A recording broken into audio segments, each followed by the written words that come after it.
It's time to wake up and pray up here on the Finding Faith and Losing Sleep podcast, the Aha Edition. The Aha Edition, Pierre. I told you last time I had a great idea, which doesn't happen very often, and I thought the Aha edition of this podcast would be a good one. And so it's kind of like an aha moment for me right now. Well, there you go. And it also shows our listeners that I do listen myself to you, and I take suggestions. So hopefully, they'll shoot over some suggestions as well. We have some thoughts on what we want to do moving forward. But right now, it's aha moments. Michelle, is that true? Does he listen? For the most part, yes. I would say he does. See, you try to set me up. You set yourself up. I was just going with the flow. You threw the little softball pitch up to me, and I was trying to knock it out of the park there. Hey, that is Michelle and Pierre. They are a married couple here on the Finding Faith and Losing Sleep podcast. You can find them on Twitter at PeeWee31 for Pierre, and Michelle is at GoPackGo911. Now that Aaron Rodgers is out there. No, that is 911. You're right. It's GoPackGo at 411. And you can find the podcast as well over on Twitter at Finding Faith Pod, right? Is that what it is? That's correct. Okay. And all your podcast platforms from Apple Podcasts, Spotify, iHeartRadio, all the things we're available. So take a listen. Here we are, and tons of past episodes that I think are probably green. Is that the right word? The terminology, green? They stay. They have staying power is what they do. It's not time sensitive or anything like that. So you can find out a little bit more about us, find out a little bit more about the podcast and some of the other episodes that we have covered and some of the other thoughts that we have covered, because we're just a normal, average, everyday podcast talking about normal, average, everyday concerns, because that's all we are. Normal, average, everyday people. That's what we are, and that's what we try to talk about, are things that keep us awake at night, and that's why our name is Finding Faith and Losing Sleep podcast. Yeah, and there's concerns, there's sometimes positives, but there's still thoughts. So there's things that you think about, you're trying to better understand yourself, and I think sometimes the best way to understand is to talk things out and talk things through with others that are struggling with the same thing.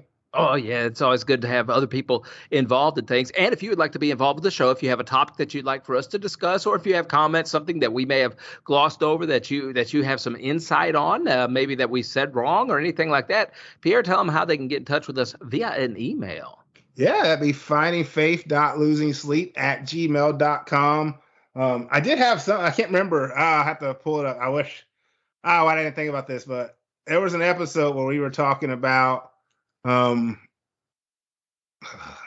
don't even know what we were talking about now. It just completely lost me. But I'll look it up, because there was a thought where I said something at the end about how it didn't have anything to do with what we were discussing, and it got pointed out that it actually did have something we would do. But we'll circle back. I'll find that and be more prepared for it next time. Michelle, you must have wrote the email, because it sounds like you pointed something out there for Pierre. I didn't, but it would be a good idea. Maybe that's what I should start doing, Wes. Like if I have something I want to complain about, I'm just going to send it anonymously through the email to Pierre. Oh, boy. I don't steal my tricks, Michelle. Hey, you can also leave a comment. You can also leave a comment or leave anything you want to on whatever listening platform you like to listen to the show on.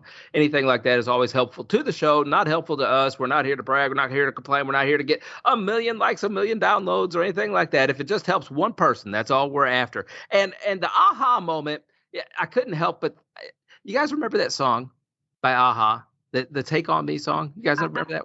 Yeah. What are the lyrics to that song? You take on me, remember? Yeah, and take on me. That's take about me it. On. I'll be gone in a day or two, I think, maybe. How did you know that? I didn't know that until I heard the slow down, really time, like when they're older, and he just really slowed it down and he tried to hit that note, and he did a good job. I mean, he was older and he did a good job, but that me. That was always one of my favorite songs. I remember the song. I really liked the video. It was like the little caricature where they were drawing. He was like stepping out of the drawing or something like that. I remember that as a kid. Mm-hmm. I was a youngster when that came out. So I was too, but it was kind of an aha moment for her because she was looking through the magazine or the newspaper or whatever it was that she was looking through, and these things started coming to life, and she's like, oh, and then the lady threw it away, and she ended up being, I don't remember the exact video, but I just know she had an aha moment, and I think about some of the aha moments that have happened in my life in relation to God or in relation to spirituality, and there's been plenty of aha moments in the Bible as well where people just get, I don't want to say woke because that's taken on a different terminology nowadays, but they got woken up, I guess, from their sleep or their slumber, or there was a new idea or a new revelation, Michelle. And you're the one who struck this up whenever you were talking about your house. And I still remember when you said the real estate agent called you a kiddo. He said, hey, kiddo, I got some bad news and some good news. But yeah, that's just an aha moment. Sometimes where God, it feels like, nudges us in a certain direction. And we're like, oh, thank you for letting me know and making it so clear to me. And I know that was a thought for you, Michelle, about the real estate agent. It was, and something, and you just said that too, Wes, and it really struck me and I never thought about it until you just said it, but he said, I have some bad news.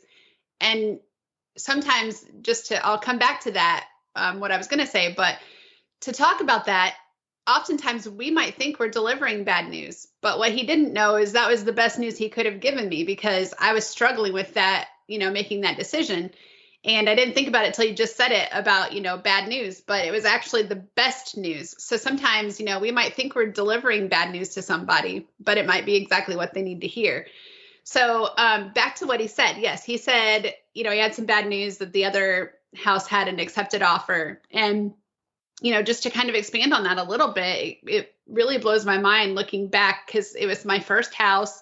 I had moved back to Indiana from out of state, and I just didn't have anything. And the people that I bought the house from, irony of all ironies, I had a max that I wanted to spend. It was $30,000 outside of that max. I was approved for it, but I wasn't about to spend that much. And they dropped, when I was in the other house looking at it, trying to decide between the two, is when they called and said, drop it $30,000, let's get it sold. And I heard the realtor trying to tell them, why don't you just rent it or something for a little while? Long, story shorter, I said, okay, after he told me the other house had an accepted offer, I went to look at it again, and he was late getting there. So they asked if they could come over. They were sitting across the street at the church, asked if they could come over and meet me, because the owner, the gentleman, had built the house. It was on his family's land, and he wanted to know basically who's going to buy it, that they're going to take good care of it. And when they came in and talked to me, they walked me through the house, and they said, if you buy this house, we'll give you this bed, and we'll give you this desk, and these recliners and plants and patio sets. I mean, all kinds of stuff that they gave me because I didn't have anything. But in the midst of that, the thing that really stuck out to me is the lady, the wife, had it just dawned on me that it was melanoma. Sorry. You're all right. So she had had melanoma, which, for those of you that don't know, is what I'm currently dealing with. She had it externally, though, and she'd had the one spot removed previously. And she said she went through chemo and radiation, and she told me that she said, honey, I want you to know something.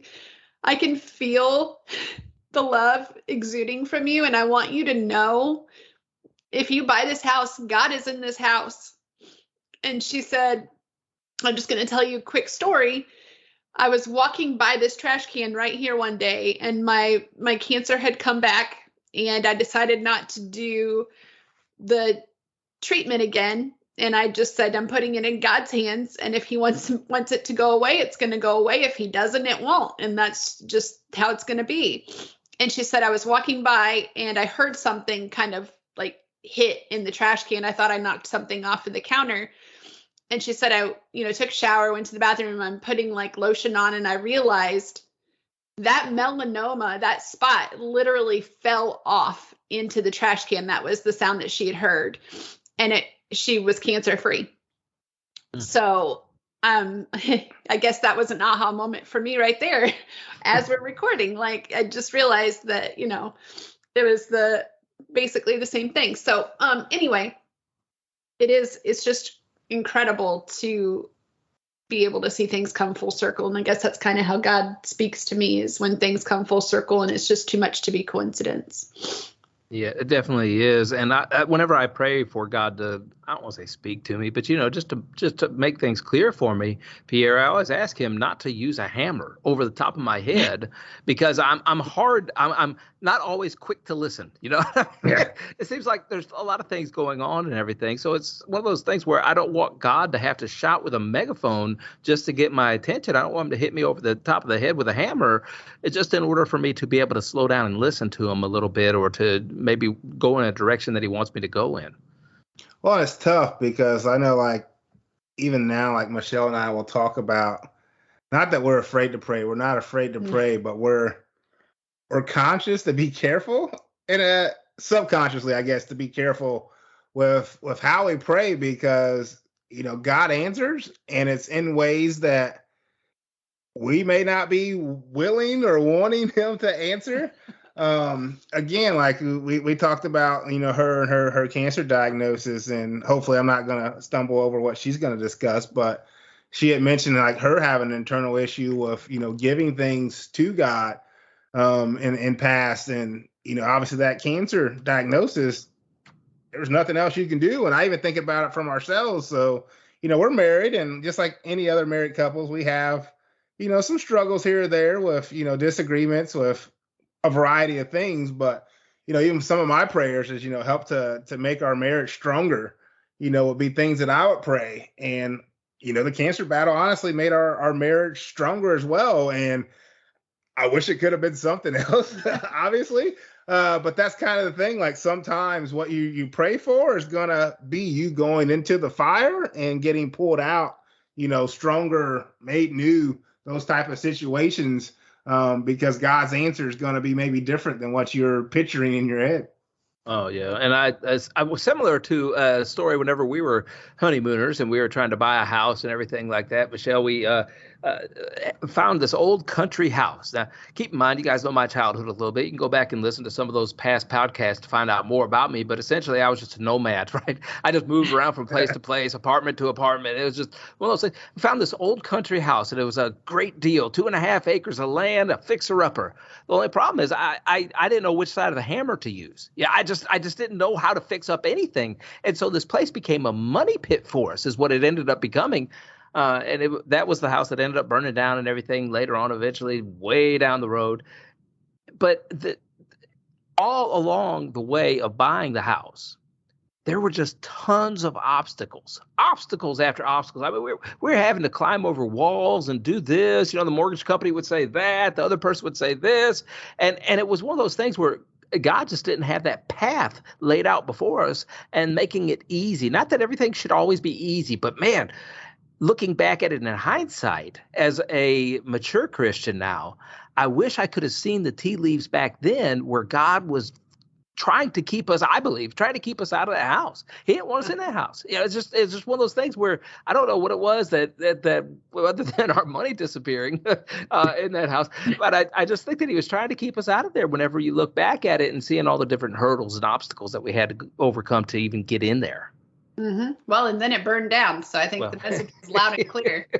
Well, and then it goes back to the epiphany that I had out here with my daughter riding the bicycle and all that. And that's in a past podcast. So you'll have to listen to a couple of those just to find out which one that one is. Pierre can tell you which one it is specifically, probably, because he hangs on every word that I say. But I also think Yeah, I think, though, being specific about prayers, Pierre, you go back to being careful about the prayers that you say. I think back to Gideon, who had an aha moment as well. He was chosen by God to deliver the Israelites out of the Midianites' hands, and it was he was the guy. And there was an angel of the Lord that came to him even at some point, and the angel of the Lord was sitting underneath this tree, and he's like, "Hey there, young warrior of God," and so it got Gideon's attention. But then Gideon wasn't quite sure of all this this stuff. He did what God asked him to do, which was tear down some of the old statues of Baal and some of the old statues of some woman or something like that he wanted to tear down. So he did those things in the middle of the night because he was still a little bit concerned that he was going to get some resistance from the Israelite people and from the people of the surrounding areas.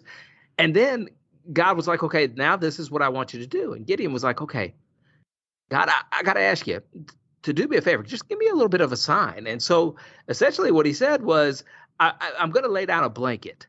And if the blanket is wet and the ground around it is dry, then I'll know you really want me to do this. Okay. So Gideon's asking, he's a judge, right? It's a guy that God chose to do this. So he asked God to do it. So that night the blanket got wet and the ground stayed dry. And Gideon was like, okay, all right, Lord, tonight, let me lay down another blanket. And if the grass gets wet around it and the blanket stays dry, then I'll know you're really talking to me, So being specific about our prayers, I don't think is necessarily a bad thing, but it's listening for God's reply. And you talked about God answering those kind of prayers, and I think he does, but we got to make sure it's not ourselves answering those prayers and we're trying to see the direction God has for us. I bought a truck one time. It was the first truck I ever bought. And a guy down here in Alabama, you got to have a truck. And it was a nice, pretty truck. I was getting a great deal on it, and I wasn't sure if I should buy the truck. The guy let me drive it home that night just to think about it. You know how car salesmen are. They get you in that car. They get in your driveway. You ain't going to return that thing, But I didn't know if we could afford it and all that. So I was like, I don't know. I really wanted it, though. I really wanted the truck. And I remembered that story about Gideon. And I said, okay, all right, let's do this. And so I went out there. I stood by the truck. I pulled a quarter out of my pocket is what I did. I pulled a quarter out of my pocket. I said, Lord, if you want me to have the truck, heads, I get it. Tails, I don't. That's what I did. I put my, hey, I don't know if that's right or wrong. I don't know. I'm just going by Gideon's example. I don't think it's wrong. So I did it. I flipped the coin. It came over, put it on my hand. Tails, I don't get it. And I looked up at the sky and I said, okay, but Lord, that's 2 out of 3. That's now, it actually came up heads, turned out to be a great truck. I drove it for years and years and years and years. So it was an awesome vehicle, but I don't think that that's necessarily wrong. And I don't think that I'm putting God to the test, y'all. Maybe I'm wrong on that, but I just don't think I'm testing God with that because I'm not daring him to do something. Mm-hmm. I agree. And I had a similar car type situation. So with the vehicle I have now, we actually were looking for Michelle mostly. She had sold her car, was looking for something else. So she had been looking for a while, and I started having issues with a hybrid where it just got to the point the cost to do any type of repair was just too substantial to where I was like, okay, well, we'll start to look. And I had kind of saved and, reached out to a couple of dealerships via email about a few cars that we had kind of scrolled up, looking through in bed in the middle of the night. And in doing so, Michelle showed me one that looked like almost a glitch on her phone. Like it kept appearing over and over and over again. It was like 5 out of 5 apps. Yeah, no matter what, like she's going to multiple sites and this same car keeps showing up in a row. And I'm like, okay, whatever. So Stoops was a dealership that was supposed to call me the next day to kind of set up, some time for me to come in and, test drive, do the standard things. And it's about 5 minutes before they're supposed to call. And I just start to pray at my work desk saying, Lord, if, this car's for me, if you can just kind of help the process to go as smoothly as possible, get us in something reliable, I really appreciate it. The second I stop praying, my phone dings like a text message. I get up across the room and it's a completely different dealership saying, hey, thank you for the interest in our car. We were trying to reach out to you, get an idea if you want to come in and test drive it. And I'm looking and I'm like, I don't remember looking at this car. Like what car, what brand? Like it shows like Lincoln, what I have shows a Lincoln. And I'm like, what car is this? So I go to their website and I look at what the car is that they're reaching out to me about. It's a dealership I hadn't reached out to myself. And it's the car that kept appearing on Michelle's phone over and over and over again. is the car that they're reaching me out about. Ooh. So I send them a text because we're now about 15, 20 minutes beyond when Stoops was supposed to call me. So I go ahead and reach out to this dealership to text me and said, hey, I didn't reach out, but if it's something available, I'd like to, come look and test it out. So ended up setting up a time with them as they called me back immediately after I responded to their text. We ended up going, test driving a couple while we were there. And we were in between a few, and I ended up walking around towards the back of this blue car that kept appearing. And there's like an emblem of the Star of David on the back of this vehicle. And I'm like, okay, I got to get this vehicle. We ended up getting that vehicle.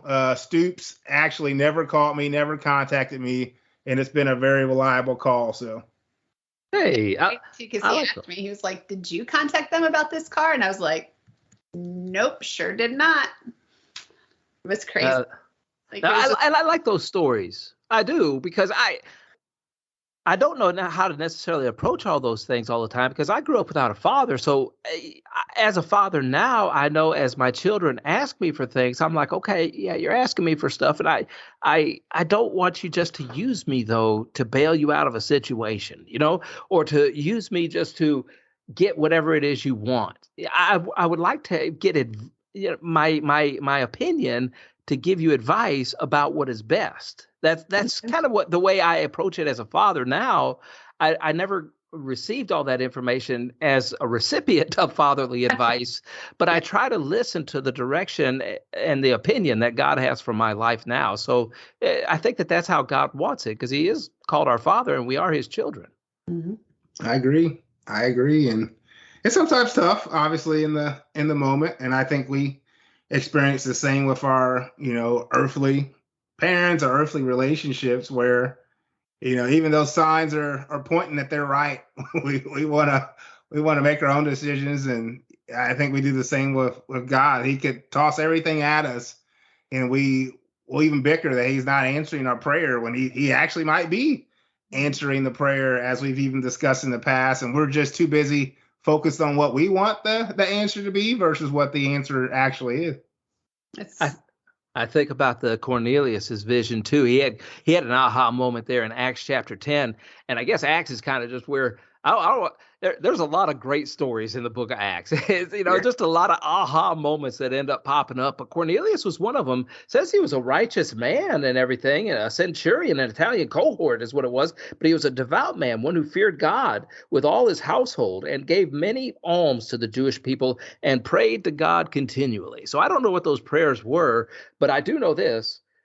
An angel of God came to him in a vision one time and said, Cornelius. Now, listen, if an angel of the Lord comes to me and says, Wes, I honestly, I don't know what I'm going to do. Because I talk about that all the time. Like, I would flip out probably. Like, you always say you want to experience what they experience, but if some angelic being creature just appeared, I'd probably flip out.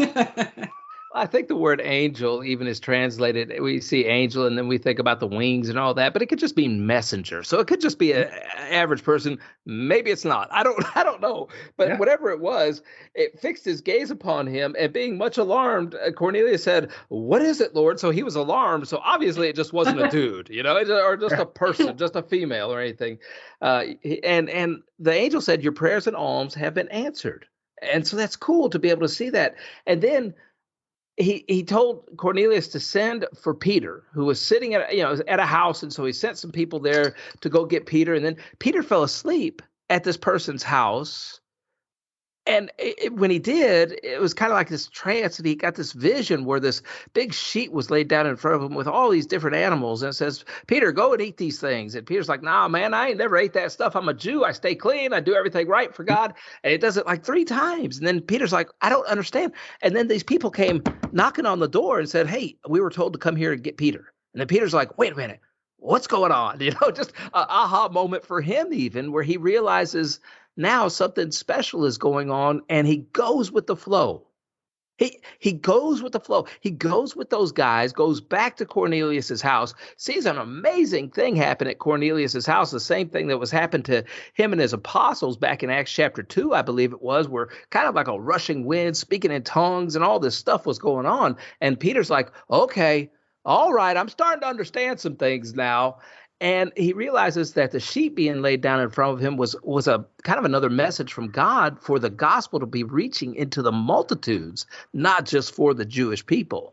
And that was Peter's aha moment. And I think that all of our stories kind of tell us, especially like my house story, where I didn't go with the flow. I kept kicking against the goads, so to speak. I kept pushing through the flow, trying to go upstream, and all I did was get a bunch of resistance. And it seems like to me, guys, when we kind of go with the flow, see the pattern that God has laid out before us, things kind of go a little bit differently than they did with my first house that I was talking about. Yeah. But so something caught me when you said that. How many times did that happen with Peter? Tres. How many times did Peter denounce Jesus? Trois. I say it in different languages because you and Michelle are world travelers now. So it's funny how just that at 3 times, again appears, and maybe that was Peter's aha moment in that moment as well. Like he was going to deny Jesus 3 times, rooster crows, etc. And now he's not going to eat.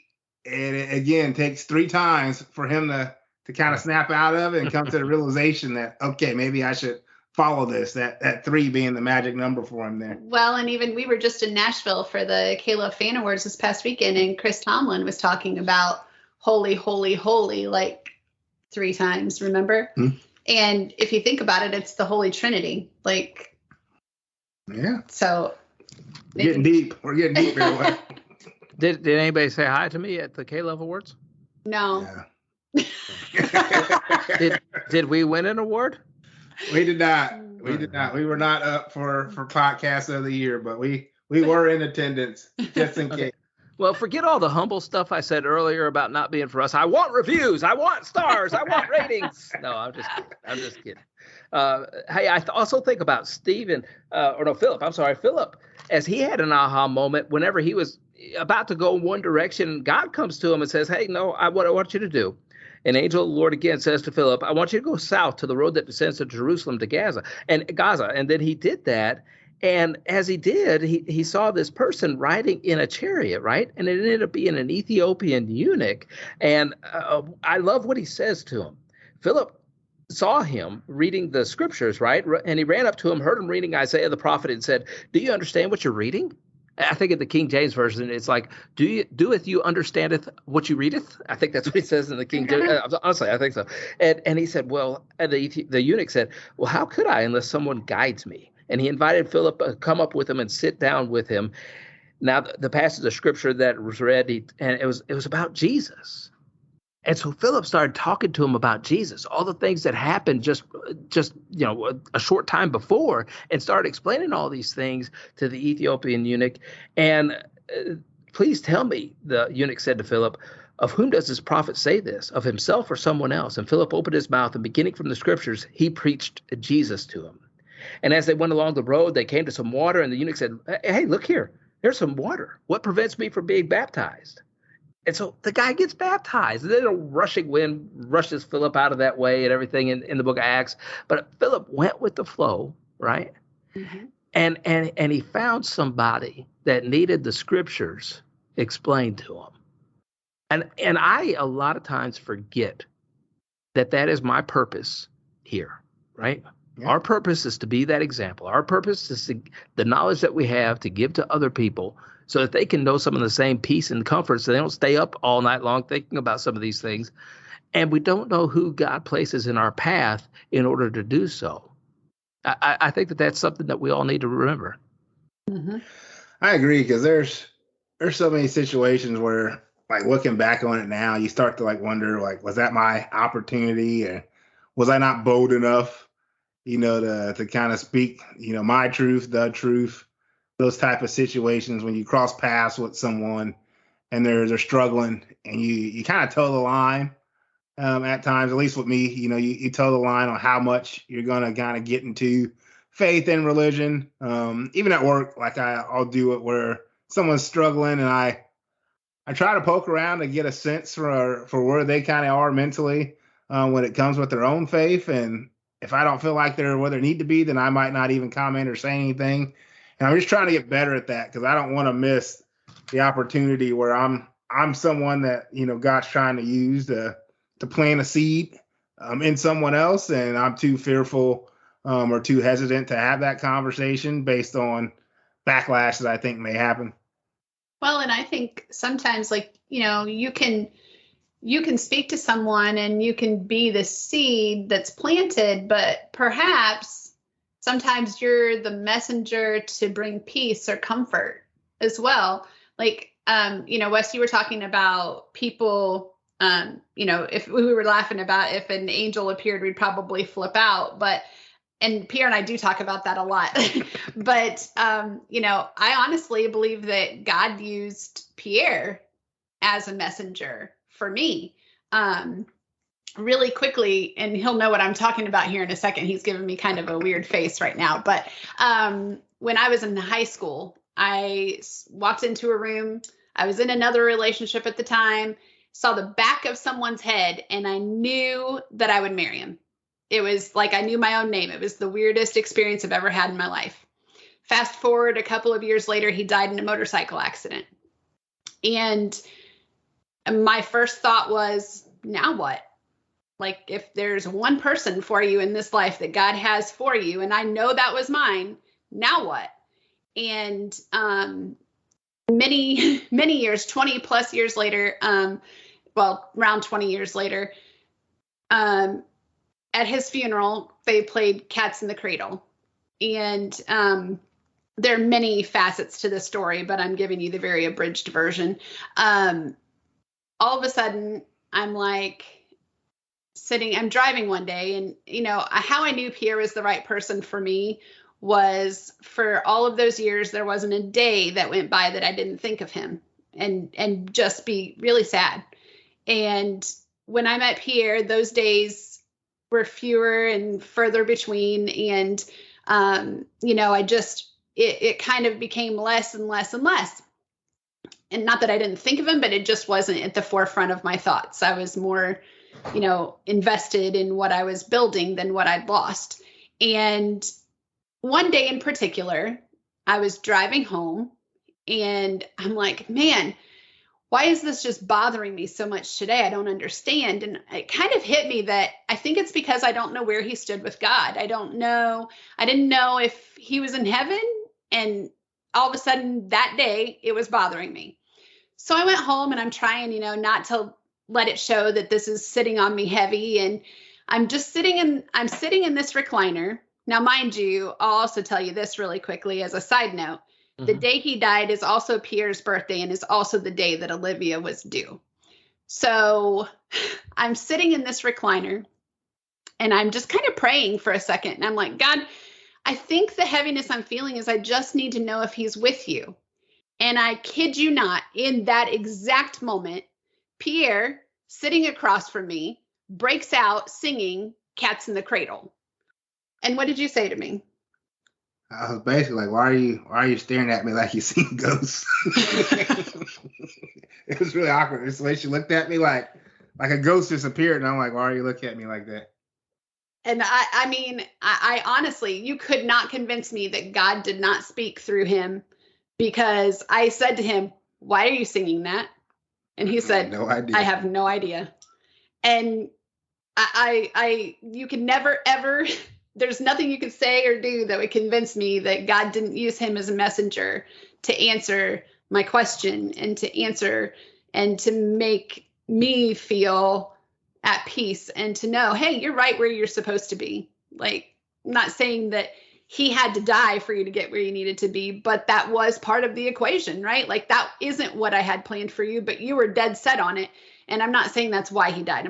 Please no, I'm not putting that out there. I'm just saying that God can use those tragedies and those things. It's all perfectly laid the way that he wants it to be. And we can be so singularly focused on this is what I'm sure is supposed to happen. But God can say, hold on, but wait, there's more. And, I'm just so thankful. And like I said, I honestly believe that, God can use people as messengers, but for me, he speaks to me through things that are just too big to be coincidence. It just, it can't be.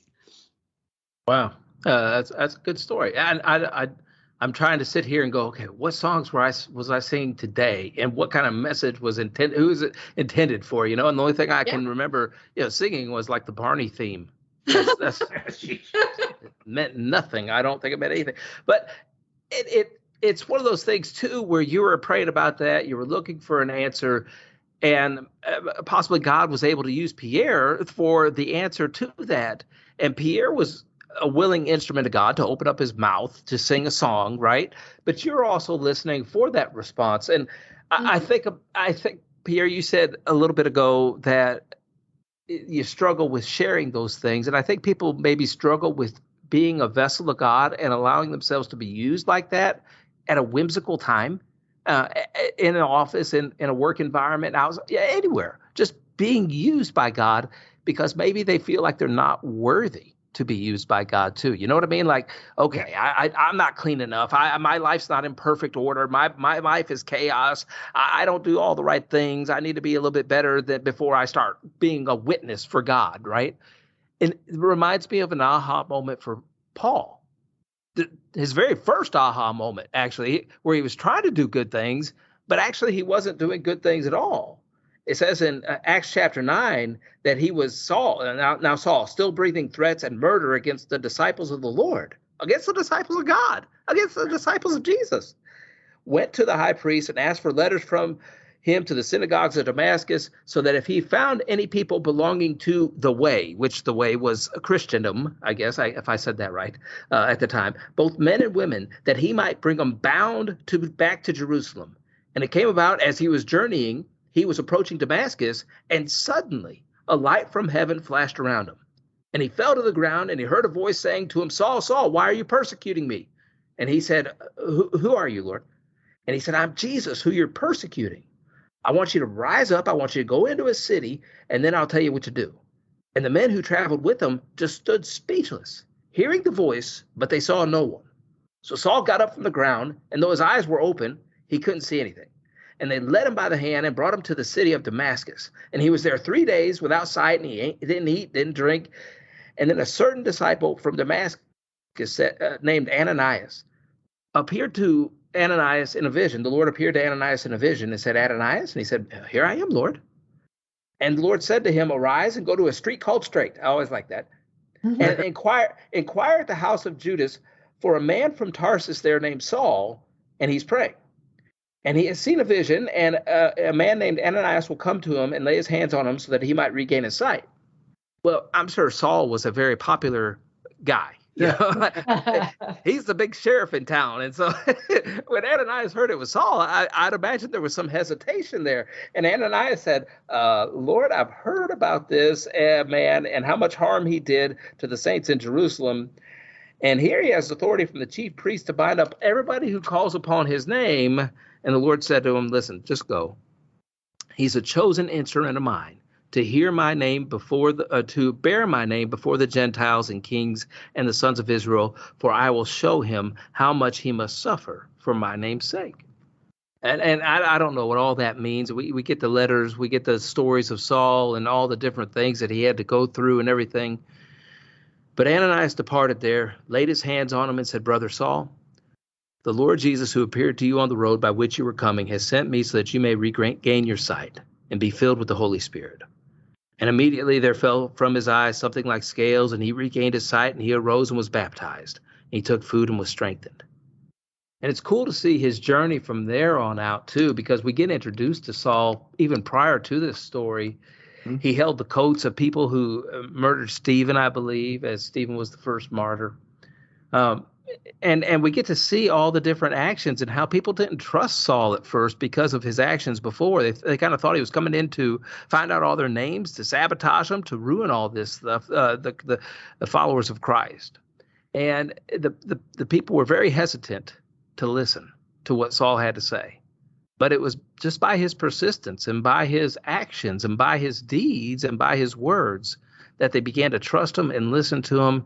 And then he became the Apostle Paul, just somebody that we have all loved and listened to for years. Yeah, I mean, that's change. And you're right, kind of as we were speaking, it took obedience from, all parties involved to kind of play out, God's plan and purpose for them. And I'm going to tell you something, Wes. So I know you kind of usually are in the driver's seat here. Pull up John 20, verse 7 for me. Okay. Listen. There you go. That's right. John, what? I didn't listen. I was trying to be a smart John 20, verse 7. Okay. And what's that say? Read that for our listeners for me. Read that for our listeners. Okay, I will. It says, and the face cloth which had been on his head, not lying with the linen wrappings, but rolled up in a place by itself. Okay. Does that mean anything to you? I mean, just not right off the top of my head, but I know that it's talking about Jesus being in the tomb right there. And so, the face cloth being by itself, that's how they wrapped them up, kind of mummified them for burying. Yeah. And so I'm going to read the KJV version just here in front of me. Instead of face cloth, it says, and the napkin that was about his head, not lying with the linen clothes, but wrapped together in a place by itself. And this was something that our pastor recently covered. That was an aha moment for both of us. And the thing that's pulled from there is, so the rest of the clothes were just kind of tossed on the ground, is how you read that. Mm-hmm. The napkin itself kind of stood alone from how I'm reading it here, and was kind of placed together and folded up where it should have been. And when you think about Jewish and Hebrew customs, when you're at a dinner table and you're done eating, what do? Do you know? It's not one of those customs where you burp out loud and it's... It's not. Oh. It is not. You tend to ball up your napkin, your cloth, and just ball it up and toss it to the side or discard it. If you're done. Correct. Mm-hmm. What do you do? Do you know what they did if they were returning? I would imagine that they, fold up their napkin and place it right there at the front so that they could see that, hey, I'm coming back for more. Correct. Okay. And so this is what Jesus did for his disciples who would have known this. He tossed his linens aside, but the one wrapped around his face, he folded up and left neatly in the tomb as a sign that he wasn't done and that he was returning. I had never read that verse that way, so that was a big aha moment of Jesus's return and the fact that he is coming back based off of that. Had me in tears at church. I'm shocked that you were crying. Shush, Wes, I know. Anybody who knows me would be really shocked by that. But I mean, it really was just one of those moments that was just like, holy cow. Like, it's been right there the whole time and we just never saw it. The thing that strikes me that people say about being a Christian or trying to live a different life is that it just ain't as fun. Boring. That's boring. You go to church, about boring. Hey, it might be if you're not doing it right. True. But I don't know that because I consider myself a vessel of God. I put myself in strange situations, right? And I open up my mouth and I try to be bold. That you do. But I don't mind saying things that, and I do. I don't do it in a terrible way, I don't think, or anything like that. But I mean, I'm just not gonna. I'm not gonna not say something. I'm not gonna try and approach people. I'm not gonna try and share this good news that has been shared with me. And if it wasn't, guys, I just don't know how in the world that I would still be alive today to enjoy all the benefits of this life has to offer with my daughters, with my wife, and the happiness that comes from them. But at the same time, I suppose Christianity can be kind of boring if you don't be bold, if you're not going to dare to be out there and to be used as one of God's instruments. When we read through the book of Acts, when we read through all the Bible, the Old Testament, everything, I mean, what if Gideon would have just said, there's just somebody sitting by the tree, and never recognized that it was an angel of the Lord? What if Paul would have said, that's just a bright light, and he would have just been blind and couldn't see for the rest of his life, right? What if Peter would have said, boy, that was a weird dream? And so people came and knocking on the door, and he said, they got to be Jehovah's Witnesses, and just ignored them. That would have and not gone with them to see all the great events that happened. What if when Jesus said to his disciples, hey, come and follow me, they said, I got something better to do. Mm-hmm. Yeah. Well, I think it's perspective too, right? Like if you think about all the things I can't do because I'm a Christian, or I can't do this, I can't do that. If you look at it in a negative way, you're going to get negative results. But if you say, I'm going to let God use me and lead me where I need to be, and really just look at it in a positive way and all the things that you can do, it's a very different perspective and you have a very different experience. And I think a lot of things that folks say you can't do, you can. Yeah. There's prerequisites, I guess. So the things that you want to do, for the most part, you can do, but you might have to do it in moderation, or you might have to wait until marriage to do it. And so just those type of items, it's not like they're outlawed.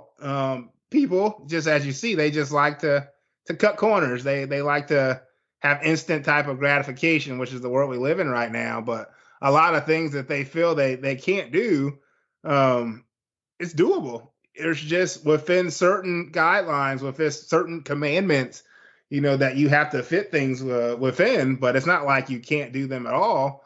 You're just like that kid where your parents say, don't have that cookie just yet. Wait till after you eat your dinner, and they try to sneak the cookie. It's those type of situations. It's not saying you can't do it. It's just wait and, do what I'm asking you to do first. Put me first, pray first. Do these things first, and then your reward will come. I like that. Yep. I like that. Hey, the aha moment turned into a kind of a push to be bold, a push to do things, a push to listen. I like that. That's good. Great show topic, Pierre. That's a wonderful show topic that you picked out for this week. I like your aha at the end, too. Hey, don't forget to leave a like, leave a comment, all those things. Let us know about your aha moments. We love to share our victories with you. We love to share our stories with you, but we want to hear from you as well. We've loved to hear from you in the past, and we just want to continue to build up this relationship with the listeners out there, because we're not doing this for us. We're doing this for y'all, and we really want us to be a part of your life. We want you to be a part of ours as well. I agree. And we're doing it for God as well. Like that's part of the reason that we want to do this. We're working through our own faith. We're working through our own obstacles. And, we just felt like this is a good outlet to work through our own just ins and outs of life, but also give God praise in the process of what we're going through daily with our own routines. Mm-hmm. I agree. I left God out of that, didn't I? That was terrible. That's a terrible host right there, Wes. Hey, but if you want to get in touch with us, reach out to us at findingfaith.losingsleep. Was that how the email is? At gmail.com. At findingfaith.losingsleep@gmail.com. You can reach out to us there. You can leave a comment on whatever listening platform you like to listen to the show on. You can find us over there on Twitter as well. Just find us on at Finding Faith Pod, and all the links will be there for all the rest of us. And you can find us there. But more importantly than all those things, guys, we always want to ask you to pray for us, and we will pray for you.